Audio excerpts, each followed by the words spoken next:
Okay, here we go. Did you know that the average person produces about 4 pounds of trash each day? And according to research from DoSomething.org, approximately 1.5 tons per year. Now, a ton is 2,000 pounds, meaning each of us produces, on average, roughly 3,000 pounds of trash per year. Today, I will discuss what recycling is, for those of you who don't know, and then the impacts that it has on the environment and also the impacts it has on our health. And then I'll look into a way that we can improve and encourage recycling to better improve the environment. Now, recycling is as crucial as ever because not only is plastic destroying our planet, but lack of recycling leads to plastic pollution, which has adverse health effects on humans. So the 3 R's are taught to us in school, and they're the guiding principles to help reduce plastic waste. Just as a whole, they include reduce, reuse, and recycle, and society does a pretty good job with reduce and reuse, which is why today I'm going to talk about recycling. As defined by the EPA, or Environmental Protection Agency, recycling is the process of collecting and processing materials that would otherwise be thrown away as trash.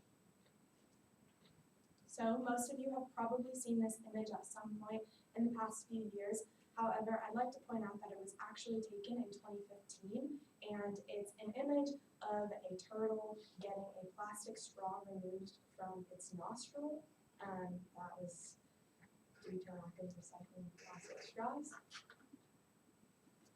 And like I said, it was actually taken in 2015, which just goes to show that this has been an issue for longer than just the past few years, which is when plastic straws have really gained a segue in social media and society as a whole. And the Plastic Pollution Coalition notes that this turtle is kind of the anti-plastic straw poster child, which I thought was really interesting.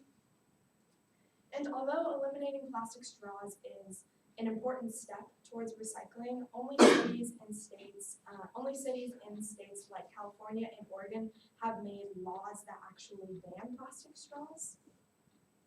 So recycling must go beyond just plastic straws.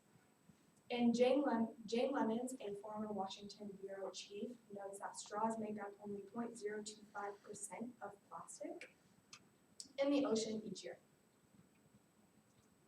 Now, plastic pollution. I'm going to kind of go over what it is and how that leads to health effects on us as humans. So plastic pollution, or air pollution, is the buildup of plastic in the environment, and specifically the air, due to debris. Researchers Ritchie and Roser from the University of Oxford's Global Development Program note that air pollution has contributed to 9% of deaths globally. And air pollution is also the 4th leading cause of death globally. And so this just goes to show why I think recycling can make such a drastic impact and kind of prevent some of this air pollution, so it's not the 4th leading cause of death. And Lemons, the bureau chief that I just previously talked about, also wrote that in 2015, only 9% of plastic was being recycled, which leaves 91% of the plastic produced left to clog our oceans and landfills and just create these debris piles we see like in this image. And freelance medical author MJ Frederick notes that pollution may impair neurodevelopment and cognitive ability, most specifically in children, but also in adults. And this can trigger asthma and childhood cancer. And I'm kind of want to talk a little bit about environmental asthma as a result of air pollution, because it's something that actually my mom has environmental asthma, so she didn't have asthma, but when she worked in an industry where there was a lot of plastic pollution in an engineering field, and kind of environmental asthma, she got environmental asthma the more she worked in that industry. And so environmental asthma and the respiratory effects that come from pollution are extremely important just because they have such a big impact on our health and can damage human health. So this is a diagram from the UCAR Center of Science, and here we can kind of visually see a comparison of healthy lungs and lungs that have been affected by pollution. So on the left, you have good air quality with wide open pathways making it easy to breathe, and on the right, you have lungs that have been affected by pollution. So the muscles are contracted and leading to narrow pathways, making it much more difficult to breathe. So the need to recycle is as urgent as ever, as we see our oceans and landfills become overwhelmed. And Lemons also notes that by 2050, plastic will have overwhelmed oceans, the fish in oceans. And this increased importance of recycling can contribute to preventing this exact statistic that I just mentioned, and why we as individuals and as a society can do more. And so I propose this policy that will encourage recycling through monetary incentives. So I've kind of thought of that as part of the Environmental Protection Agency, or EPA's budget. We can reward businesses, companies, and households with tax credits to drive participation. And so the whole idea is that the more you recycle, the more eligible you will be for tax credits. And I think this is important just because it kind of takes light of how we respond as society to monetary incentives. And the whole idea is that you don't need to be an environmentalist to get behind a policy that allows you to get money. And so that's why I think it would be helpful to drive participation in recycling.